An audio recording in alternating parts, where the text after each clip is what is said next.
Hello, and welcome back to our second episode. I'm Alec. And I'm Leo. And we're the Britpops. Now, we're not saying that we are the actual physical embodiment of the all-encompassing sensational British music movement of the 90s. No, that's not what we're saying. So wind your necks in. We are but just two British fathers. And if you're new here, then you're very welcome. And for those returning, a very big welcome to you too, sir. Today, Leo and I really get into it. We get all up inside the profound topics of pregnancy, labour and birth. We leave no stones unturned in our pursuit of common experience, and we regale with tales of our respective birth stories.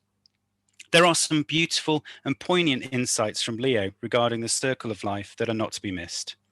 There's some real gubbins here to unpack, and we need a hand. So stick around, sit back and relax, grab your drink of choice, and get your lug-holes around episode 2. So without further delay, let us begin. Stand by. It's like I've never been born. We can see in the alleyways. It's like I've never been born. We believe. Hello, and welcome back to the Britpops, your favourite podcast for expectant, prospective, and current fathers. Hello, Leo. How are you, mate? I'm all right. This means that guy's come back, isn't he? He's back. Yeah, welcome. Oh, and welcome back to you, sir. Sir. Hello, sir. Inexplicably, you've returned for more. Can't get enough of the Britpops. It's a clever name, that, isn't it, Leo? It's a good name. I didn't think of it. We were on Dad's squad before this. I bought the T-shirts. I know. I'm really pleased with that. Today I'm wearing, no one can see it, but today I'm wearing my Jurassic Park fatherhood T-shirt. It says it's fatherhood, a walk in the park with a dinosaur on. Gets funnier the more you think about it. It really doesn't. It really doesn't. I mean, we're very self-indulgent in nature, aren't we, mate? So we find things funnier and funnier. And I'm sure if this gentleman stays with us, that he will in turn find things funnier and funnier as well. But no, the Britpops refers to two British fathers. There's a lot of layers to it. There's so many layers that I'm not even going to begin to try explaining it. It gets funnier and funnier the more you think about it. Yeah. It really does. So This week's episode. So we're talking about Let's talk about the song. What about the song? Oh, the song. Oh, bloody hell. So yeah, we're still very new to this, obviously. So the song is On Standby by Shed 7, a popular band from the 90s, 1996 to be precise. Sorry, I'm just gonna have to close the T-shirt. I'll tell you what, bloody rookie error. I've left the window open, and I, mate. A bit of fresh air. Keep the brain ticking over. Well, that's the thing. I'm about to have my my drink, my allocated drink. I'm relegated to the spare room again, guys. Yeah. Partner's out and about walking. But yeah, the song On Standby by Shed 7.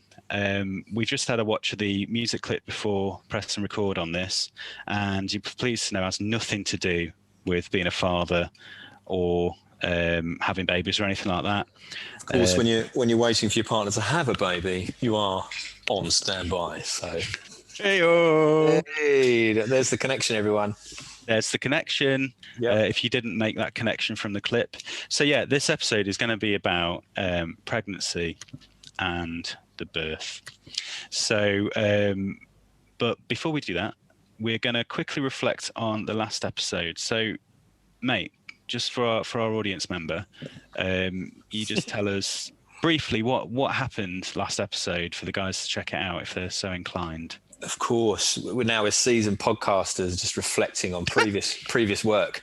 Yeah, we introduced ourselves, talked a little bit about the history of the Britpops when they met, knew each other 16 years, went to Oasis's last ever gig, used to live in flats together, then stopped doing that, then met people, then had babies, then decided to make a podcast about having babies. And we talked about your daughter, Penny, who's 2 months old, and my daughter Yeah. Zoe, who's a lot older, 5 months old.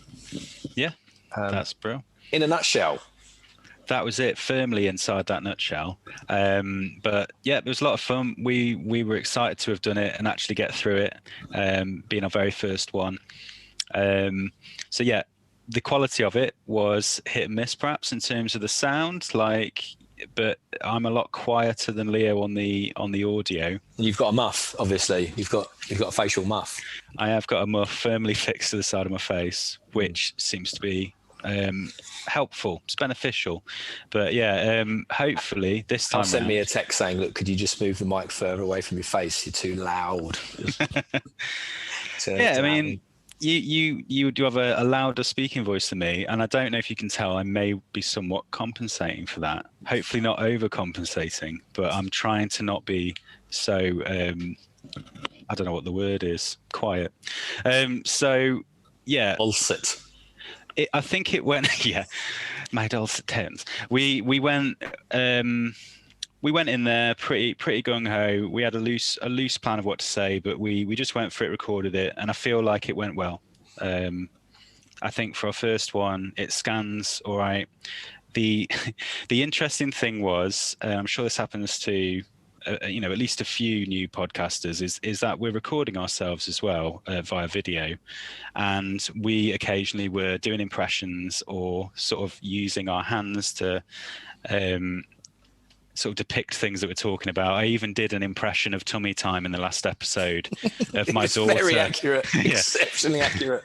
Of my daughter slowly on her front, giving up and deflating like a deflating bouncy castle until her forehead rests on the floor and she just goes, "Oh, I can't handle it."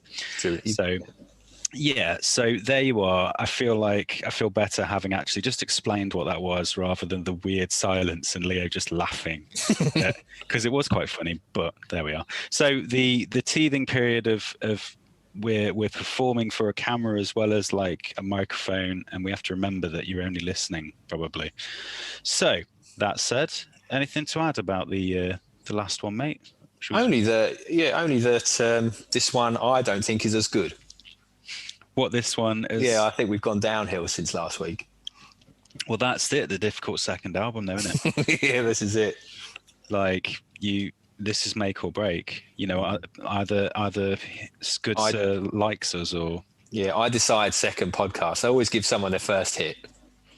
yeah. Second episode. This is crunch time now, isn't it? Captain Crunch. Is he going to stay? Is he going to stay with us? Oh, I think he's all right. Yeah. I think he's all right. What are you drinking today, mate? I've got an afternoon red wine on a Sunday. Can't be bad, can it? Nothing wrong with In that. this crystal goblet. And it is actually like Indiana Jones is looking for that. Like You have chosen wisely. it's far too fancy as well. Your stop motion melting away to nothing. Yeah, blown. I, however, seeing as you asked, I'm drinking. Look at me holding up to the camera. Yeah. There we are, everyone. You can plainly see that I've got a kiwi and lime. Do your zing, old mout or moot cider. Don't know how to pronounce that. It's all right. They're tasty. They are tasty. It's all right. I'm not massive on the old cider, but it'll do. It'll do. Okay, so this episode, pregnancy and birth. So without further ado, shall we move forward, good sir? Yeah, let's crack on. Let's get into it. Let's get into the meat. Let's get into the meat of this veritable sandwich. Okay, so my question to you is, how did you know it was time? How did you know?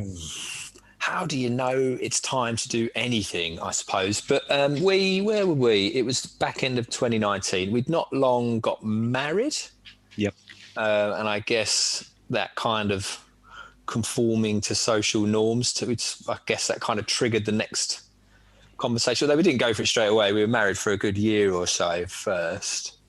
Yeah, yeah. Was it a conversation then? Was it like, shall we do this? Should we? From very early in our relationship, we were more willing to talk about kids than marriage. Marriage was something we never talked about. Oh, that's interesting. And I don't know why. Maybe it's just I don't know, but we did sort of talk quite openly about kids from fairly early on, sort of like the idea that we both wanted them and what have you, but we weren't ready at the time. I think in my own mind, my personal, like in my inner monologue, I did have that little thing of like, late 30s now, son. Do you know what I mean? Late 30s, and you start to do some maths, don't you? About, okay, so if I was to have a kid now, when they're 18, I'd be this old, or when they're 10, I'd be this old, and all of that stuff. And that had started to go on in my head a little bit. Harry's a bit younger than me. But I just think we reached that point, and I think biology kicks in. I'm not even sure it's a decision. Do you know what I mean? I think millions of years of evolution, things start to kick in. You feel comfortable with who you're with. You're confident in them as a partner, and them as a prospective co-parent, and the urges take over the cerebral thinking. Perhaps really, you just kind of want to do it. Then after you have a baby, you're like, what were we thinking? Yeah. but we just reached a point where it just felt like we'd always sort of talked about it, and then it felt like the natural next step. And I've started to be far more open to it personally, just on the basis of the late 30s. I've done a little bit of seeing the world and sowing my royal oats, and I just about coming to America. Did you get that? Oh yeah, good. Yeah. So I just thought, I want to go for it. That's great. No, I can definitely relate to a lot of what you just said. We're similar age. I'm slightly younger. All right. You might not know that to look at me. Like I look like I smoke 40 a day and drink all day long and sleep on my face. But no, I'm actually younger. No, I'm being self-deprecating for humour's sake. There's elements of truth, but no, definitely the body clock thing.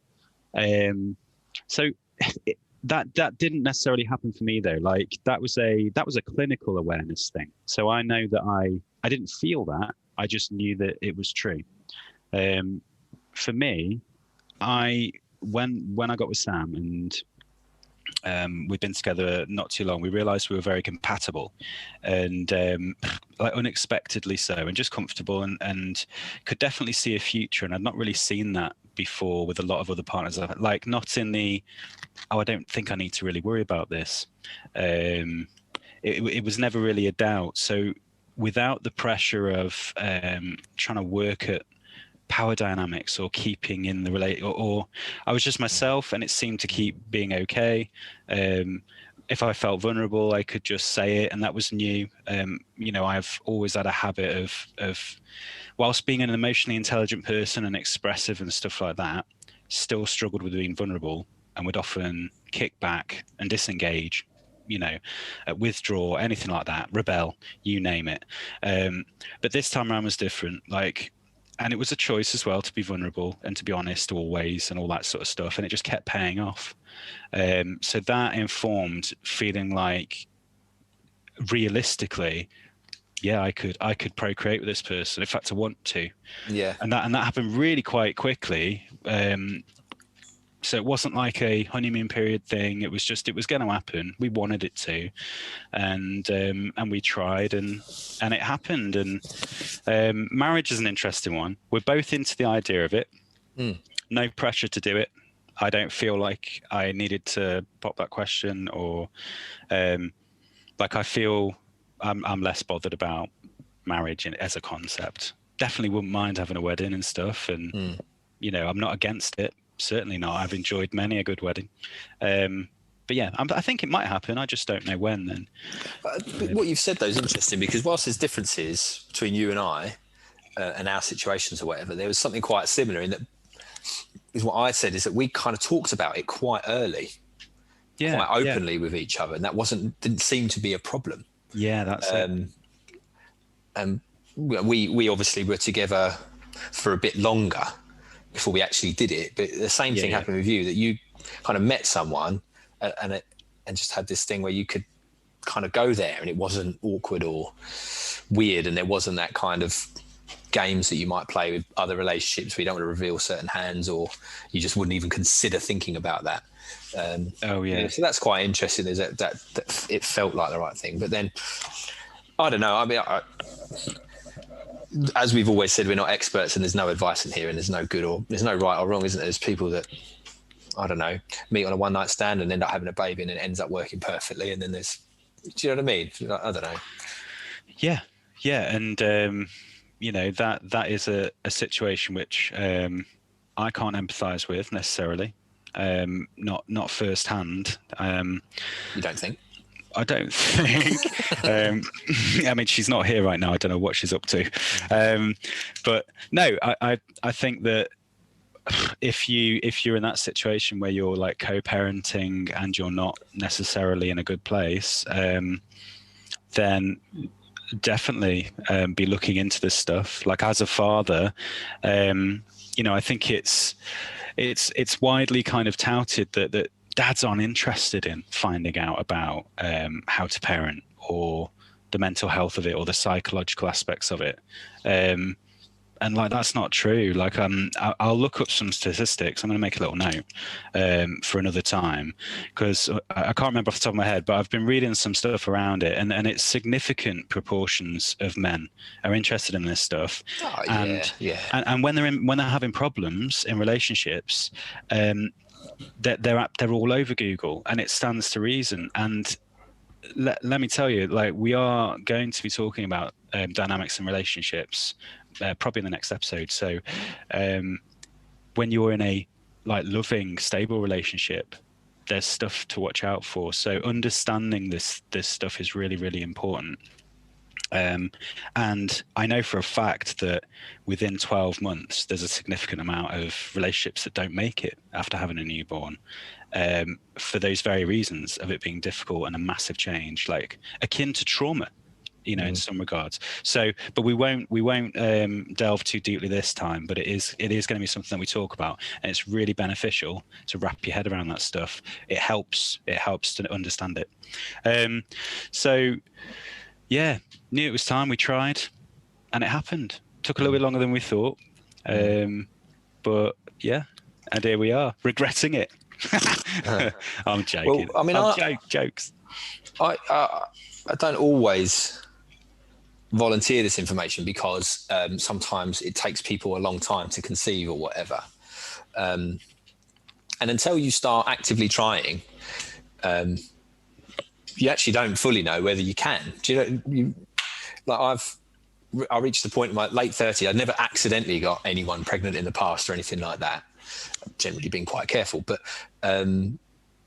you don't know until you start. But we by our maths took less than a week, which is absolutely ridiculous. Because the other weird thing when you start is you're like, this could take years.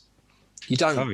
You don't know. So we actually put some thought into it. We were living down in London at the time. We had to think about Harry's job and my job and where we were living and what we were doing. And we thought, well, if we could start now, if we got pregnant straight away, it would be all right. But we probably wouldn't get pregnant for, say, 6 to 12 months. Like 6 months normally, isn't it? Something like that. It could be longer. So actually, now is the earliest we can start where we think it would be all right, because we, for various reasons. And it took less than 7 days. Wow. Absolutely ridiculous. Ridiculous. So very, very fertile on both counts, or just very lucky. Dumb luck, I think. Very lucky. I think dumb luck. There's some interesting things to come out of that. Making some notes. So, but yeah, basically, so I, on the other hand, have not been so careful in the past, and I've had a fair few accidents, I suppose, but nothing ever came of it. So that led me to believe that maybe my count was low. I don't know what made me think it specifically, but it just popped into my head that maybe that was a thing. You would have tied it in with the smoking as well, I reckon, in your head. Yeah, I did smoke a lot, an awful lot for a long time, and I've dabbled with being overweight at various points. So my health and eating badly, I've not been the most healthy in my life, and that all is massively a factor in your fertility with your little boys or whatever. So for one reason or another, with a certain partner, I looked into it and it's interesting. It takes, I think it's like a year of trying before a GP would take you seriously in terms of I can't, get my partner pregnant or whatever. So I think I said it had been. I said this is cheeky, but I said that I'd been trying for 10 months, and my doctor was like, "Oh, okay, we'll put you through for a test." So I went and gave a sample, and I was low. I was below average with this sample, and I was told that I had to quit smoking, eat better, like fruit and stuff like that, and all that jazz. And then I went for a retest, and it actually brought it up to just about acceptable. Just about acceptable. It brought it up to. So yeah, I think that I probably do have just a slightly subpar sperm count. Well, evidently not. Well, so we started. It took us 5 months. I think it was in the end, roughly. Then how lucky you are. And how lucky we are, yeah. Really happy, really chuffed. And it's amazing. And it was well within the kind of normal time frame. But after 5 months, I was starting to feel like, is this rearing its head, like this potential problem? What about finding out that moment you found out? So Sam kept taking pregnancy tests without me. And I'd get like a text at work saying, "Oh no, we weren't at work." I'd get like a text from upstairs. Sorry, we were in lockdown, and saying like, "Oh, it's not, it's negative." And I was like, "Oh God," like I was kind of precious about it being a thing, and I didn't want to miss the moment or whatever. But what happened in the end was it was like April time, and she, or very very early May. In 2020, she came downstairs, crouched next to me on the chair. I was on my laptop, kind of doing work stuff, and she showed me the stick and said, "We're pregnant." And I remember being like really happy and kind of a bit of a rush of adrenaline and whatever. And it was fine. It was perfect. It was just nice. It was exhilarating. And I don't know about you, but like my mind kind of went to all kinds of things. It's very abstract. How did you feel? How did it go for you? It was interesting because we started literally. We said we'll start in the new year, so that's like January last year. Yeah, and it was mid-Feb, and Harry had started to notice a difference. She was at work. They did a week or a couple of times a week, like a gym class, like at lunchtime, and they'd all go out to this park near where their office is and do a gym. And she could just feel that. She just said, "I felt different." She kept saying, "I feel a bit different, feel a bit funny." Yeah. And then by sort of, she did a test on my birthday because she thought it'd be funny. And there was nothing showing. But then a week later did a test, and there was the faintest of faint pink lines. We picked it up really early.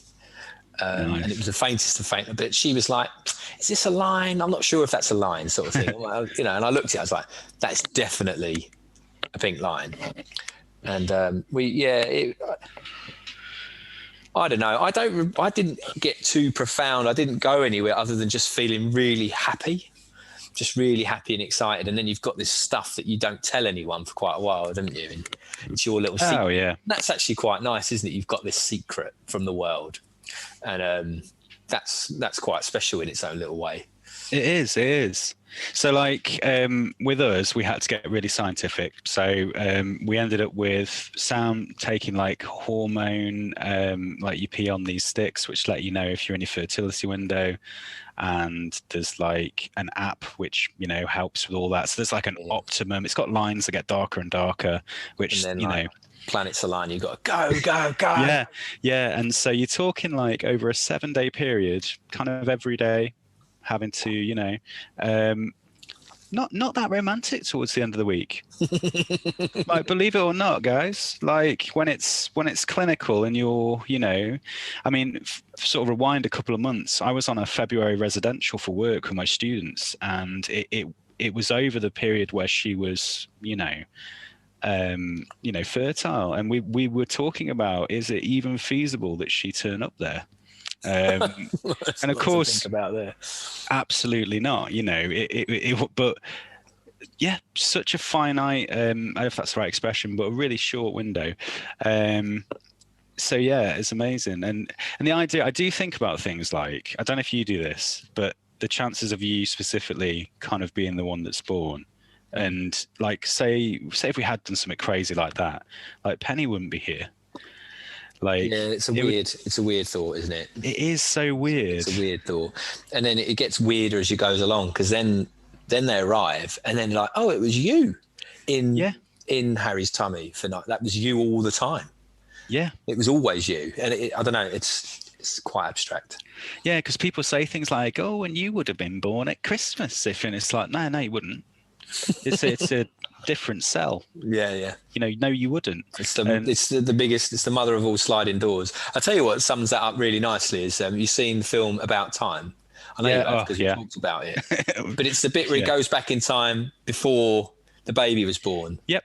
And then he comes back, and then the baby's completely different, because of course it would be, and how awful that is in a way, in that set of circumstances. Yeah, so unlikely and impossible set of circumstances. Yeah, and he has to choose between timelines, and obviously, this is the human condition as well. Is that, the one that comes out's yours, and that's the only one that you're happy with and can imagine. Yeah. Despite the fact that it could have been one of millions of different individuals that came out. It's crazy. There's something I read somewhere about the chances of it being you winning that race, right? The only race I've ever won, is like a turtle swimming around in all of the world's oceans, and there being like a life ring floating around, and it rearing its head out of the ocean once and popping its head through the life ring. Mm.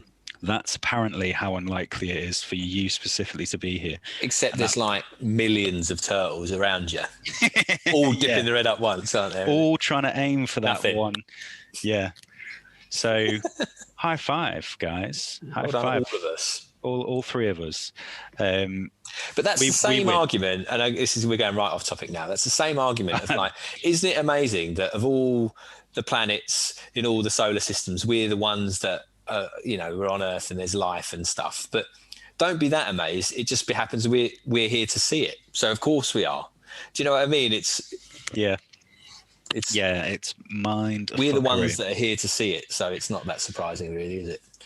Exactly.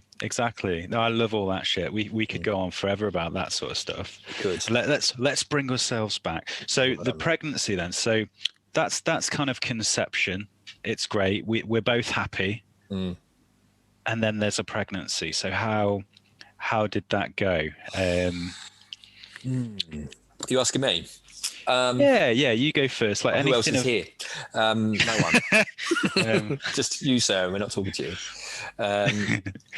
No, we're not. It's impossible really to pull pregnancy apart from COVID. So we found out we were pregnant in mid-Feb, pre-COVID, happy as Larry, and then COVID happened, and our understanding is better now than it was at that point. So a few weeks later, COVID happens, and it ramps up and it ramps up. And we don't know the dangers to pregnant women. We don't know the dangers to children. We don't really know how bad it's going to be. There's so much we didn't know. Yeah. So there was a little bit of anxiety for me about that. Of all the kind of, a turtle happens to pop its head up through the ring just as a point where there's COVID for the first time in 100 years, that sort of thing was a bit. That's hard. Yeah, not ideal as well. Not ideal. And we were in London, and it didn't feel like the right place to be at the time. There was panic buying, and there was, a bit of everything was unsettled. So yeah, it's impossible to pull those two things apart. But I would say what we did is we actually, before lockdown was announced, we left our flat, went up to Harry's in-laws in the Midlands and moved in with them, because we were all working from home, knew we were going to be working from home anyway. Yeah, I remember you got out, didn't you? Yeah, we did. Literally, like, I think 2 days before they announced, like, you wouldn't be allowed to do that. So, you know, you could argue we shouldn't have done it, but it was legal, so we did it. And it was the best thing for us. Yeah. It was the best thing for us, really. We had space, we had a bit more sense of security, and we had some other people to interact with during lockdown.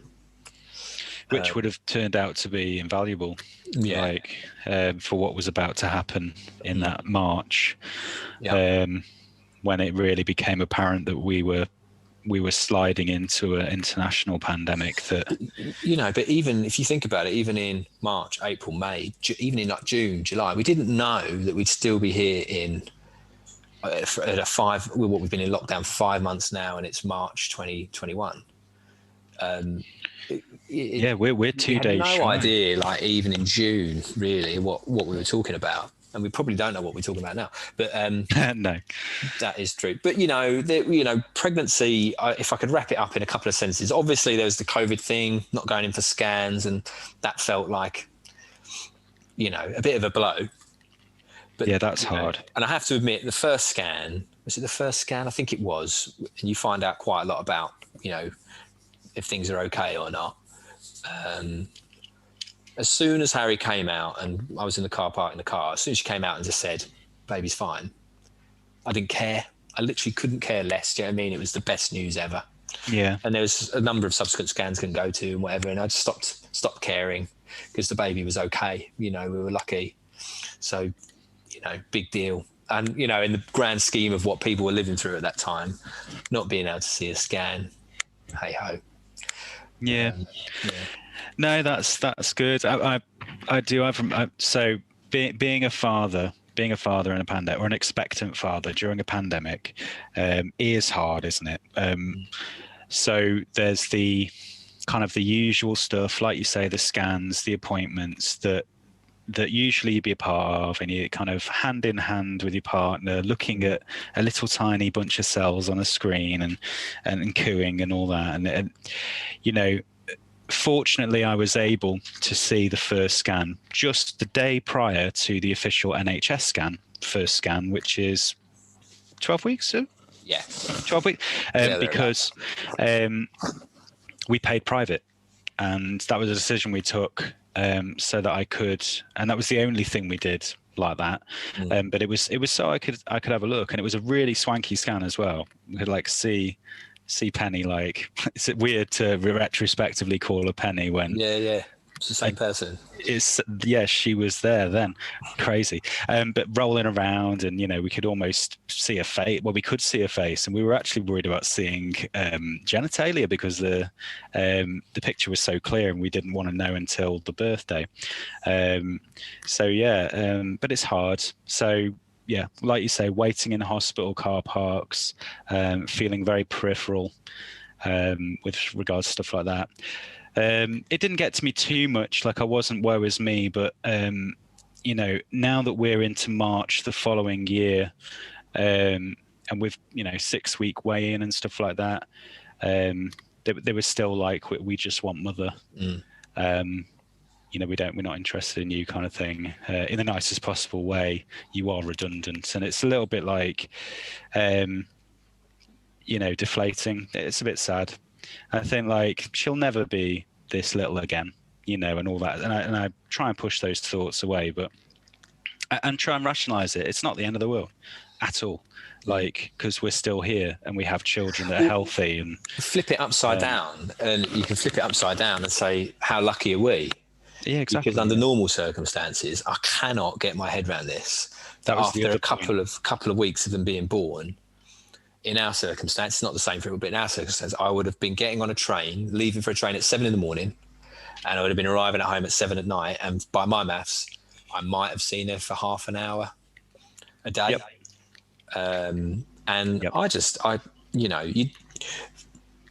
it's not casting judgment on people who've got to go and do that. That was the norm, and that is the norm most of the time, isn't it?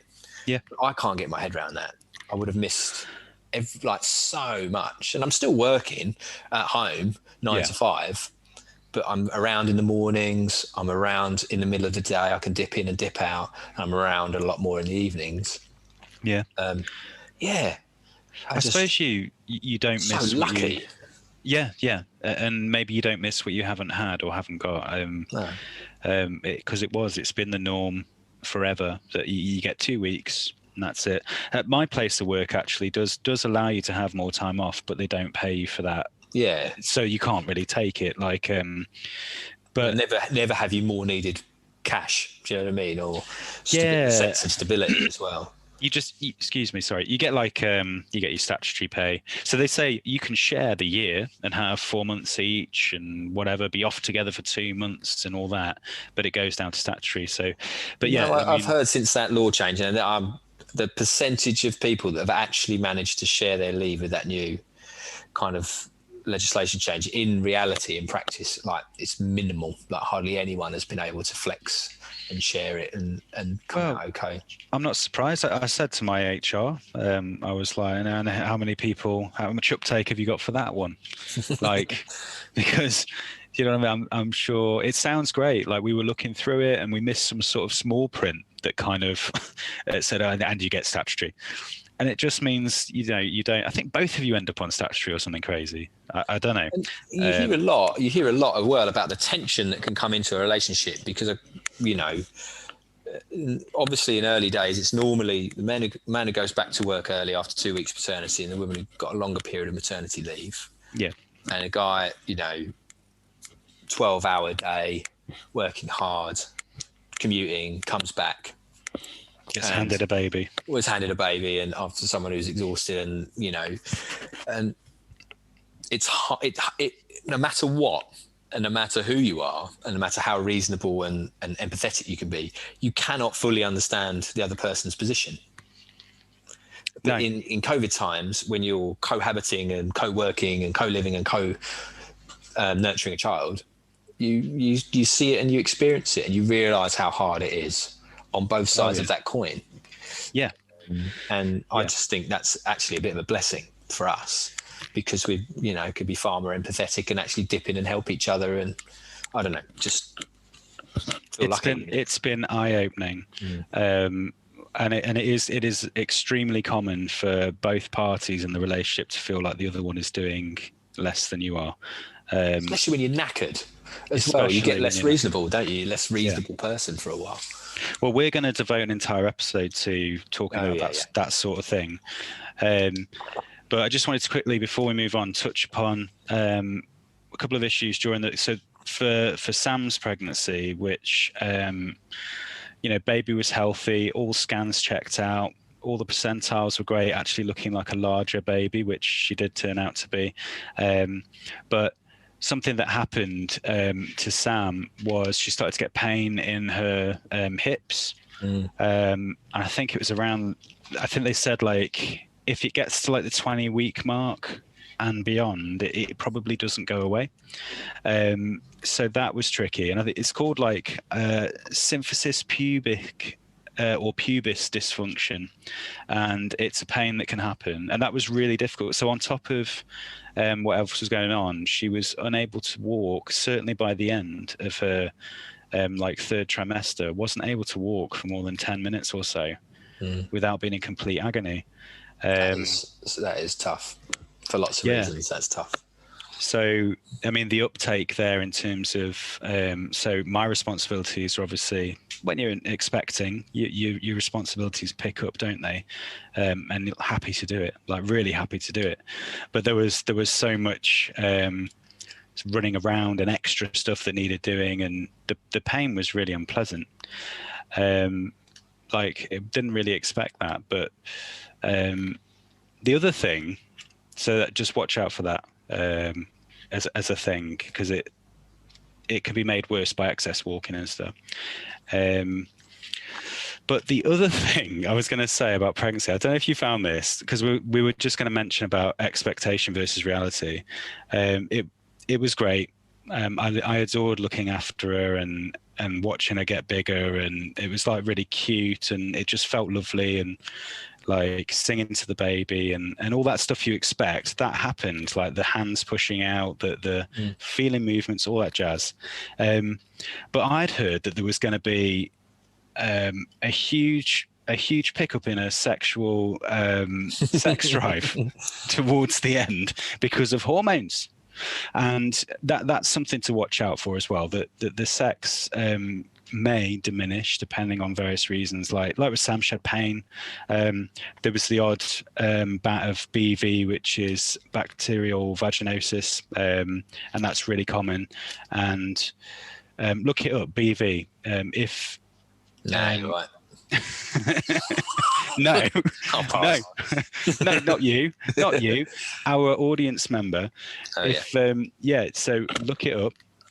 But essentially, if it's left untreated, it can lead to premature birth. So it's actually seems innocuous, but it's actually quite serious. But the sexual thing didn't really happen. I was expecting like a golden period in the third trimester where she would be crazy up for it. Didn't happen. And that we can obviously cover in another episode because it's in rich detail, blow by blow HD. Account. High definition, 4K. Yeah, it won't take long to talk about. Anything? Did you have it? You didn't have any problems with your pregnancy? We were not really. No, very fortunate and. Bad morning sickness. Early days. It wasn't in the mornings. She got it in the afternoons and the evenings. It was like different times. She never got ill in the mornings. Weird stuff happened. Like she couldn't eat apples anymore. That just made her sick. And she would snaffle an apple. If you stop looking for a moment, the apples would be gone. Like a horse. Stopped. And she stopped drinking water and couldn't drink water. Could only drink like squash. Just having to have even like just weak squats. She wouldn't drink water. So weird stuff. But no, like Harry kept very active. She was fortunate she didn't have kind of pains or stuff like that.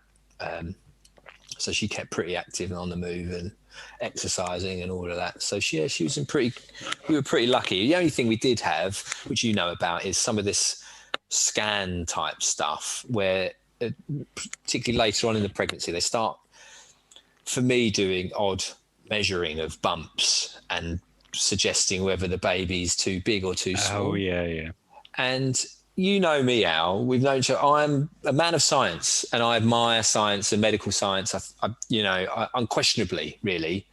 And me. I'm not one. Like I didn't really buy into. I think it's a girl, or I think it's a boy. It's like, no, you don't know. It's 50-50, and half the time you're right, and that's why you think you know. And all of that, I don't buy into. Oh well, I feel like you're speaking to somebody there. Yeah, I am. I'm speaking to a number of people that just convinced they knew the sex of the baby, and then half of them are right, and it's annoying. But anyway, but they kept telling Harry that, we think your baby's small, and then they go in for an extra scan, a growth scan, and she went in for this extra growth scan, and a growth scan.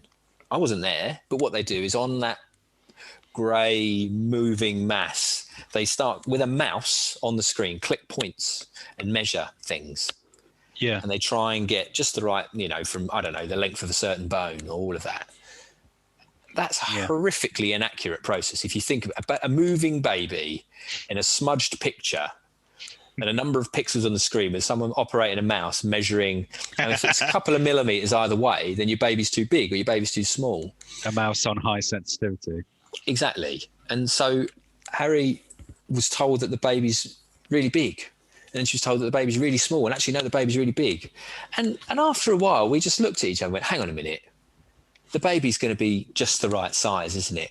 The baby's going to be fine. There's not, it was all just a load of nonsense. But what it does is it moves people into a point of fear and worry. And there's something wrong. And this is a medical process and the baby's not going to be able to come out.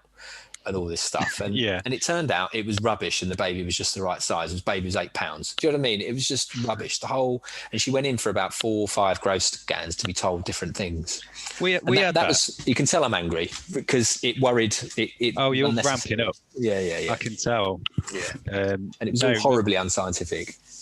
It is, and it's staggering actually, isn't it? In this day and age, there is these kind of processes that still go on where they still determine quite important things, or someone would probably turn around and say, well, actually, there's a reason they do these tests, and it's actually, you're fortunate that nothing was wrong, but things can be wrong, and so I should probably wind my neck. Excuse me. Actually, I think you'll find. I'm sure I'm sure we should count ourselves lucky that we're having scans at all, shouldn't I? So, yeah, we should all be sorry, very lucky. NHS. I know this is the thing, isn't it? You can't complain about anything. First world problems. We're fine. We're healthy. So we're not allowed to say that the deeply inaccurate tests that they do on every baby in the country, where parents all over the land are going in extra amounts of time unnecessarily to have scans to be told various things during a pandemic. So I can actually empathise with you feeling frustrated, because we had the same sort of thing. There was at least once where, it was bigger, and now it's measuring smaller. So you need to go in and see if everything's okay. So we did, and I waited in a car park, and it's great. She's in there for hours or whatever it is. Having them check and go, maybe minor inconvenience for millions of parents is worth it for the ones they pick up, for the few that there is. Well, that's it. Let's balance it, Leo. Let's balance it. You know me, mate. Diplomacy. All the way. Yeah. All the way. Tightrope on that fence. Look, we're balancing it because we're not pricks. Yeah. Cheers, man. We're balancing it. So the pregnancies were great. It's sort of a weird. The last thing I'll say about that is, and we both discussed this, didn't we? That it's like this. You set up for a baby, don't you? All these things around an abstract kind of a missing gap in the middle. That you're just waiting to fill that hole with a little life, and everything else gets built around it. And it is the weirdest thing ever. And you're just waiting, and you have no idea. You don't know what to expect. Nothing can actually. Yeah, you buy a lot of baby receptacles, don't you? So like a crib, and a changing mat, and a car seat, and a buggy, and a bouncer, and all these things they're going to have a baby in. And then it's they just snappies, different teats clothes on the bottles, in expectation for them to actually take the bottle. Or what if they prefer a silicone end, rather than a plastic end? And we'll get it all just in case, because we know exactly we'll need them to be on the bottle, right? And while we're on this, you are preyed upon as an expecting parent, aren't you, by marketers that just drive fear. As this, it's a buy. Like it is magic for them, isn't it? Because you're just so worried about getting the wrong thing. All this great unknown, that you'll just buy anything because they'll tell you that it's safer or it's better or it's. Well, that's the thing. It's safer. So you've got like the little like bed thingies you've got to put them in that go inside the actual cart, because they've got sides, and that simulates the kind of. Yeah, but you can't let them sleep in those because they might.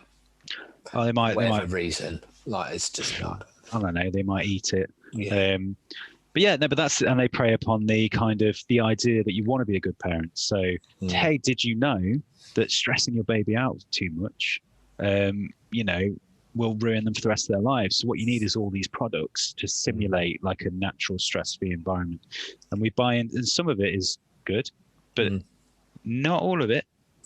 I found myself bouncing between, well, the cavemen didn't have these, to then, well, isn't modern science wonderful? And you just don't know which one's the one you want. Yeah, it's like, I don't want my baby to have a dummy, because my baby is not going to have any reliance complexes. 2 seconds in, have that. Shut the fuck up for 2 minutes. Have that.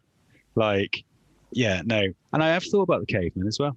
Like, I have thought, like, surely thousands of years ago in them caves that the babies would learn to shut up, or you get eaten. Or what happened? If you had a noisy baby, did you end up dying? Well, evolution has not produced quiet babies, is it? So that can't be a thing out. Or capable babies. No, you're right. It hasn't been long enough, has it? So they were all crying their heads off in the caves, and the saber-tooths were eating them all, and it's a miracle any of us are here. I think you'll find the saber-tooths are actually more scared of man because we're top of the food chain. Well, actually, I think you'll find that the saber-tooth didn't coexist with man as we know it. Fuck off. Fuck off. Yeah, that bloke can fuck off. Yeah. Keeps popping up, doesn't he? He popped in and he's today. gone again. Take yourself off of this podcast, so we don't want you.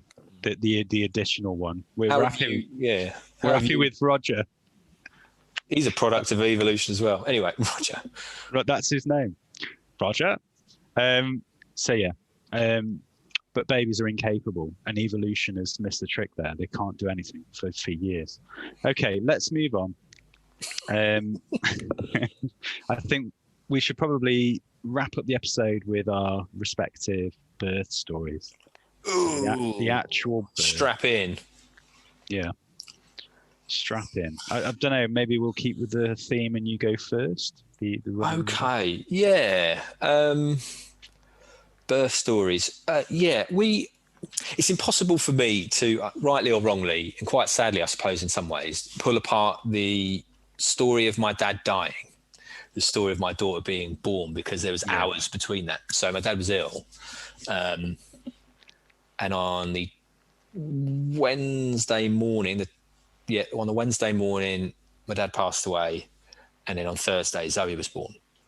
Yeah. So that was quite the 48 hours of human experience. Do you know what I mean? Just like all the emotions. And it's quite sad because my dad was in hospital, and he wasn't like, he was still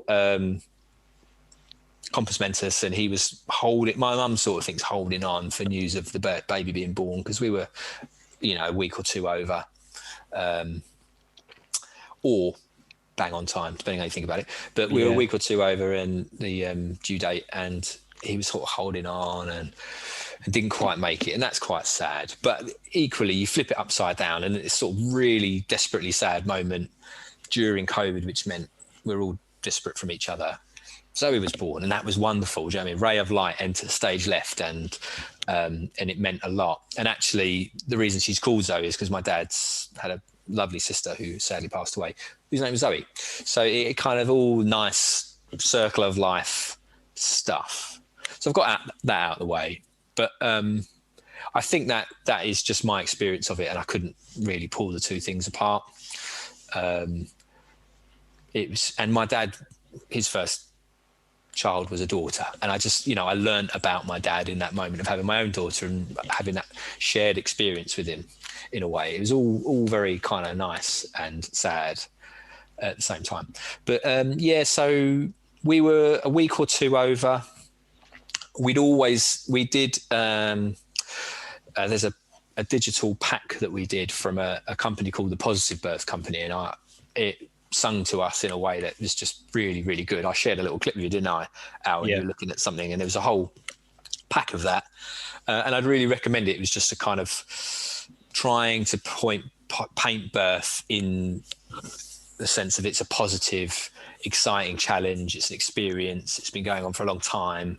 Human body is perfectly evolved for it, and that was a really reassuring message to hear. And then a bit of science as to why, and understand it and look forward to it, and sort of take the fear away for Harry, and the fear away for me as well. Yeah, partner, what to expect, what's your job, and that really helped me. And I won't go on and on about the detail, but I just found that was magic for me in terms of what's your role, what you're there to do, and how can you help, and all that stuff. Because I think there's a bit of fear as to being the useless guy stood in the room, sort of, not really knowing what to say, and that is quite a scary thought. As much as you think I'm quite a capable person and I love this woman and I'm going to be there for her, like, what am I actually going to say, and where am I going to stand, and what am I going to do, and like where are my hands going to be, what, all of that stuff. All up inside, having a rummage, trying to get involved. We'd had some anxiety through pregnancy as well around would I be allowed in, and there were some women who weren't allowed birth partners during COVID. I just think that's madness. But anyway, we won't go on soapboxes again. So I'll do a quick recap of our story, really. It was 5 a.m. We were, a few days over. We were starting to think, how do we, people were starting to murmur about moving things along and, all of that. We didn't really want any of that. We were quite keen on letting it take its course for as long as possible, unless, the time came where it was dangerous, and then obviously you follow the advice. But, but 5 a.m, 22nd of October, Harry turns to me, and I vaguely remember her saying something like, "Oh, I'm having a few twinges." Yeah. And I was just like, "Oh, that's interesting." And, we hadn't had any Braxton Hicks, hadn't had any signs, any of that kind of warning stuff. I was like, maybe it could be just that, But we just stayed in bed, but it became quite regular. And I had a little app on my phone that you time them with, and started to do that. And after a couple of hours of that, we're like, oh, this is probably it. This is a couple of hours of every sort of 6-7 minutes. And then went downstairs, put some telly on, had some breakfast, doing all the things it said, just stay chilled. It made a really good, most mammals, this course I did, it said most mammals give birth in dark, quiet corner. Like cats will go away to a dark, quiet corner where they feel safe and comfortable and relaxed, and they'll just have their babies. And to say with most mammals, when they feel safe, when they feel comfortable, it is more likely that it will proceed in that kind of natural, healthy way, and hopefully have less problems. And so we just tried to do that as much as possible, put some Netflix on, a few hours, and then by the early afternoon, rang the hospital, just said, look, this is where we're at. They said, oh, hold on a bit longer. And then we sort of decided to go to hospital about 4, got into a room. First question we were asked, Harry's having pretty full-on surges, as we were calling them, weren't calling them contractions, calling them surges, because contractions is the wrong thing, surges is the right thing. Yeah. I like and a visual thing there. We got there, Harry's having quite full-on surges, and we're in the midwife-led birthing unit, and I've got all the bags and all of that. And the first midwife comes in, and do you know what she asks us? What you doing here? No, what you here for? What you here for? And she looked at us like we should not have been in the hospital. It's like walking into a fire station on fire and them asking you, what do you want? What do you need? Well, clearly. But she looked at Harry, and Harry had gone really zen. She'd gone really zen, just kind of totally, that's how she was doing it. She was in herself, not causing any fuss, not making much noise, all very kind of calm, really working hard. It was like effort, but and I just don't think she was noisy enough for him. And she was like, oh, I'm going to go get another midwife, but I think you might want to go home first and all of that. Didn't even look at Harry. So she went, and I just unpacked everything. Got loads of all that shit. Opened the bags, coats everywhere, drinks, food. We had fairy lights and music, and I'd set it all up and pulled all the curtains, dimmed the lights, got Harry in the bed. She was in her comfies and all of this. By the time the other midwife come back, it was quite clear we weren't going home. Yeah. And then she sort of said, oh no, stay. And things moved along quite nicely. We wanted a water birth.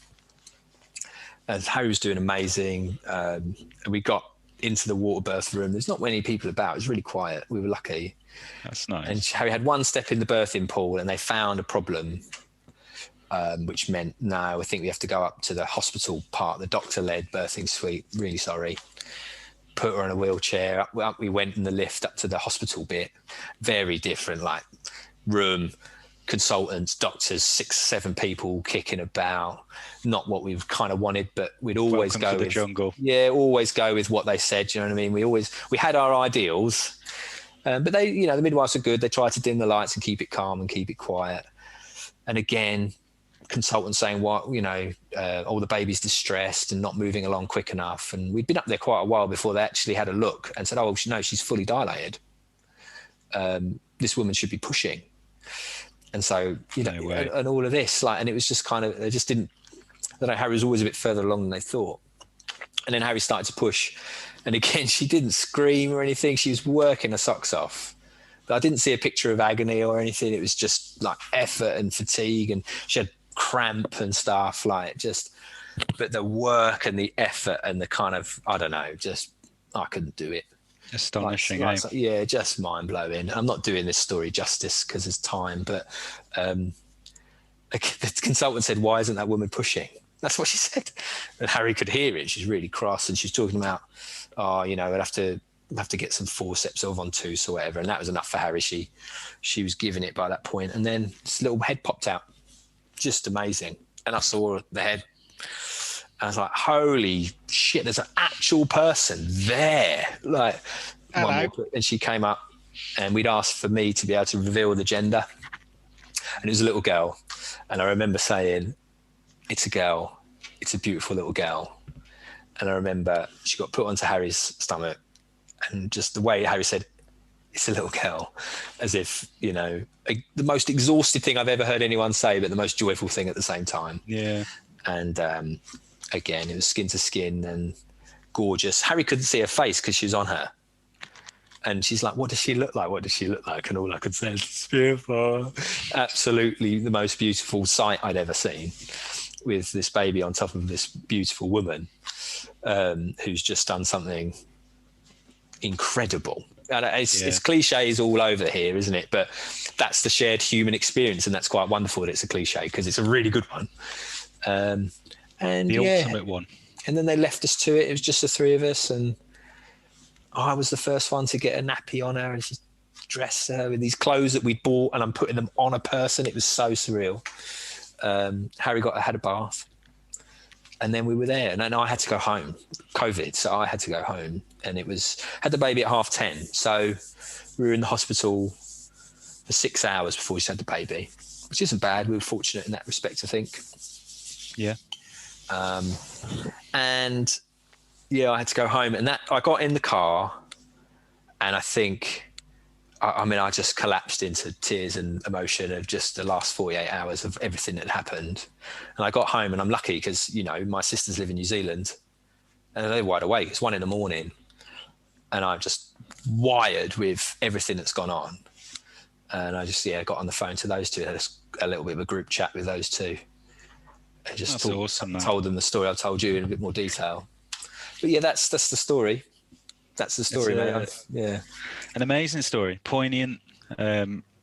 Sounds idyllic, like in a lot of respects. Maybe not with the having to go up to the hospital. I haven't shared all the detail, obviously, and there's stuff, and all of that. But very fortunate that it went the way it did. It didn't go the way we'd our birth preference. It wasn't that.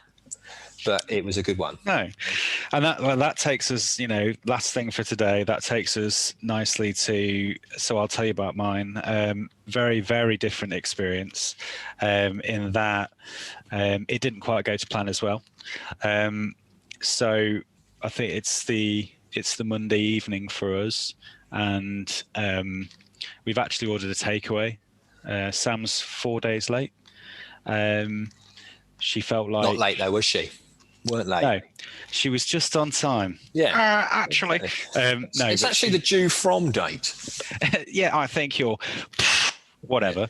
That was me. 80% of babies are born after their due date, so the due date's wrong. Everyone, can we just talk about that? It's wrong. The whole thing's wrong, and it makes people think they're late and they're not. It does. Off soapbox. That loud sound I did as well was me miming a shotgun. Just so you know, because it wasn't like I didn't drop something. Okay, so 4 days after the from due, or whatever you want to call it, and she felt like maybe she needed a poo. That was it. And we had got takeaway. I was just about to tuck into, it's like 7:30 in the evening. I've been looking forward for ages to some fried chicken, right? And I'd ordered this spicy fried chicken, which I adore. And Sam has said, I feel a bit sick, maybe half an hour or so before. I'm going to go up and rest upstairs. And she let me know that she felt like she needed a poo or whatever. And she comes down. I've had one of these pieces of chicken. She comes down and she goes, I'm in a little bit of pain here. I think we need. There's basically there was a little bit of blood, so the plug may have gone. Yeah. And I'm like, we need to go to the hospital because really that's one of the triggers. Like we've got to move and shake. So you've not really felt any pain or anything? She's like, no, I felt like I needed a poo. I felt a bit dodge. Nothing really. Okay. And then I'm thinking, right, we've got to get some stuff together. We've got everything packed up ready. A lot of it's already in the car. I need to get my bag ready. And then I immediately am hit like with this huge urge down below in my abdomen. And I'm like, That's that spicy chicken for you, even one. Okay. Well, I had like one bite of one piece and it was still there the following, it was still there the following morning. And I was like, damn you. No, I was like, oh God. I was like, so you just hold on for 10 minutes. I've got to run off. And basically, I think adrenaline had made me need to have like world fell out of my arse kind of poo. Very quick. But then we get in the car. We've grabbed everything. That's a moment in it. Sorry to interrupt you in full flow, but driving your pregnant partner to a hospital to have a baby is like, for me, a moment, because you see it in telly and you hear, it's like a kind of comic thing, isn't it? That you see a lot in films of people driving their partner to the hospital. I'll tell you what, it's quite a moment. It is quite a moment, and the driving itself wasn't like, from the films or the telly. It wasn't like that comedy. But apart, say for, I mean, the video we're recording, you would be able to see I've got a gym ball in the background. That gym ball went with us in the car. I think so. Never got used at it. So we're going in the car, and she's saying she's timing on her phone, and she's saying she's actually getting like kind of pains now, surges, and they're like 2 minutes apart. And she says that to me, and I'm like, yeah, that's all right. That's fine. So we'll get there. We'll go in. We'll just let them know. And in my head, I've read that she's dead close. And I'm not going to tell her that. So I'm driving my pregnant partner to the hospital, who is damn close, it feels like, to actually having a baby out of nowhere. Out of nowhere. Randy Orton is going to my house out of nowhere. Nothing but a little bit of discomfort prior to, okay, she's getting surges every 2 minutes and declining. So we get there, I pull up outside the same place where you guys went, and she goes in, and I'm like, I'll go park up, and I've got all the bags and everything. And did you do the comedy, just wang the car illegally in front of the doors because there's nowhere to park sort of thing? Oh yeah. Right. There's an ambulance waiting. Yeah. I'm in the bit where you're not supposed to be, 100%. So yeah, no, I pull up, she gets out, she goes in, I take the car off, and I wait. That's it. You're not allowed in. And I hear, after half an hour, I'm like, what do I do at this point? I've never set foot inside. I don't know where anything is. I've never been allowed into the maternity unit. And I'm waiting, and I think I'm toying with the idea of maybe messaging her, but I don't want to interfere. It's crazy. So, but anyway, finally she rings me in obvious distress, saying, "You need to come. It's coming now. You need to come." And I'm like, "Shit!" Like kicked the door off its hinges. Like, I'm like trying to assemble things. And she's like, rings me back again. And she's like, seriously, it's coming. Like rings me again to say, you need to get here. And I'm like, what bags? I'm bringing the bags. And she went, just the one bag or whatever. Hung up. So I've got all of the bags. I left the gym ball, but I've got 4 different bags. My Buckaroo. bag, her bag. Yeah, I'm going mental. Spades flying off me and everything. Don't need that. But I've got all these different bags, the different change bags, whatever else, and I'm like laden, and I'm running round the corner from that car park that's just around the corner, and I'm like smashing to the kind of usually automatic doors. Nothing, because this is sort of 8:30 at night now, I think. It's about 8:30. I can't get in, so I'm pressing. I don't know what buzzer to press, and there's a lady outside smoking.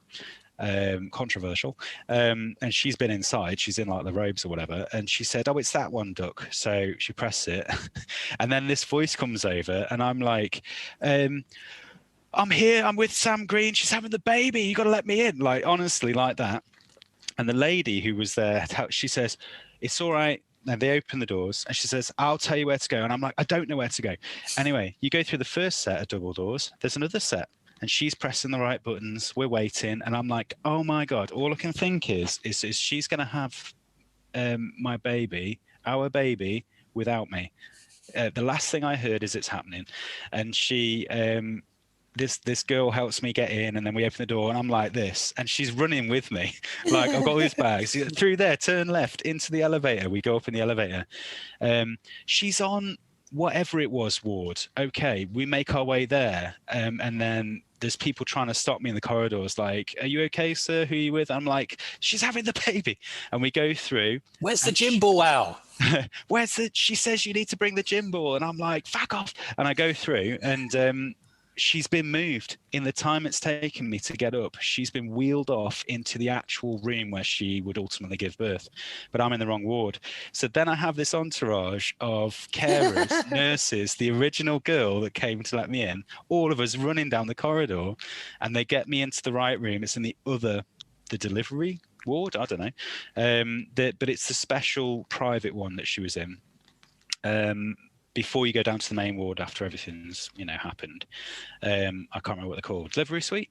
And then so I'm in there, and so this is the different experience, that she's like, she's not like serene by this point or zen or anything. She's like, it's all going on. There's like 8 professionals in there. Yeah, man. She's on a bed.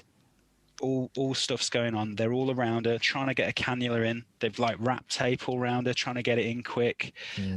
It's a state. And when I get in there, it turns out she had been kept in the lobby for most of that time I was waiting in the car, with some receptionist being like, "What do you need? What's going on?" And she's like doubled over. Anyway, that's obviously not the best thing ever, but she's finally in the room. She's 9 centimeters dilated. Bloody hell. She arrived 9 centimeters, and by the time I'm in there and we're settled down and we're starting to get down to it, it's kind of coming up to 9 o'clock. And the birth plan, which I wrote with Sam, so that because bringing back to that point of like having a plan, feeling like you are part of it and not redundant. So I knew things that I needed to say. Apart from that, there's no plan. I mean, apart from I was at a right angle the whole time, like leaning over her, like I'd figured out that I was L-shaped by the end of it. But yeah, there was no Braxton Hicks or anything like that. They made a wait, but once it kicked off, and she was starting to feel like she needed to push, and she had to push into her bum and all that sort of stuff. 2 hours later, Penny was born.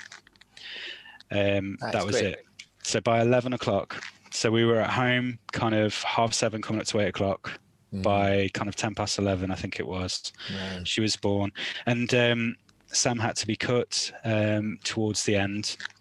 And Penny was like £9.10, so she had to have a little cut just to help. And I saw the head, same sort of thing. And you did mention about your plan of not of being the one to say the sex, so I piggybacked on that and thought that just sounds wonderful. So I got to do that, and I distinctly remember when Penny came out and was like covered in blood.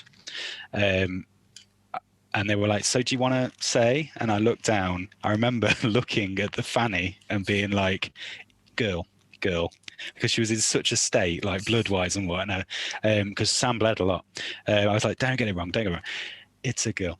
And then they plonked her on the chest, and very similar in that kind of what I was looking at and how beautiful it was, and her being cleaned up. And I had a skin to skin on me after, while because Sam needed to be stitched up a bit. She lost 1.6 litres of blood.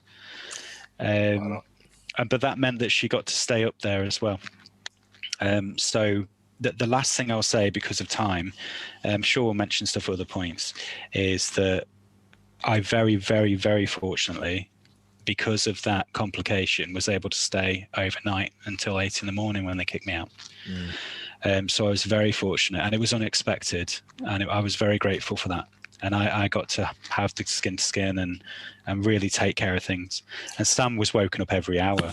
You didn't have that weird moment, right, where you have to leave, which is strange. Then go home and come home is so strange. In a way, it was kind of fun to experience, because you come into this empty house and you've just been through something, and you just get to look around this house that's about to be full of an extra person. But it very surreal. But that's cool you got to stay, man, because I felt for Harry, because scary being in you. It's never nice being in hospital overnight as it is, do you know what I mean? But And they woke her up every hour. We didn't get any sleep. They had to do her obs and everything all night. No one sleeps in hospital. They're always in your business, aren't they? Yeah. Noise. I mean, it was lovely to have that time. I suppose you would always want more, though. Like, Sam wasn't necessarily that happy that I still then went at 8 a.m. And I had 2 hours sleep before visiting at 1 that day. So I went home, and the fried chicken was still sat there taunting me. That went in the bin. I went back the next day. I couldn't go back till 1 o'clock. And I went back with quarter pounder meals. Wolfed that down with Harry. She was very pleased. Nice. And got to go home. Yeah, Sam smashed up that first tea and toast they gave her after she gave birth. Yeah, they talk about that, don't they? She like pushed that in without chewing it. But no, I mean, I will just to finally say she was. I'll mirror what you said. It is extraordinary what she did, and it wasn't a lengthy affair, but it was traumatic and intense. And I was overwhelmed. There's no processing time, so that's hard in its own way. I mean, a lot of people would want a quick birth, wouldn't they? But she had no options. She was saying things. It was so painful. She was saying, "Look, I want things now," and it's like you're down the rabbit hole now. And so my job was essentially is being a rock as much as I could and helping her to push at the right time and not waste her energy and give her drinks and all that sort of stuff. It's amazing. I think you just find that you just know what to do once you're doing it. You just help. It might just be holding something briefly. I held her gas and air a few times and stuff like that. So no, wonderful, once in a lifetime. Well, as many times as you have kids, but you know what I mean. You'll only have your first one once. Yeah, it's just incredible. So I reckon we should probably leave it there, mate. Profound stuff. Very, very, very profound stuff. Thank you very much for joining us. If you are listening, next time. Not you, Roger. No, we know you're a given, Roger. Roger, over and out.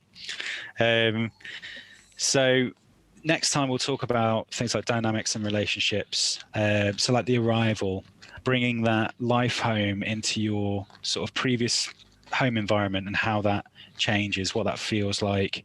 Brexit. Episode 3 done. Brexit and Rexit. Brexit. Everything changes.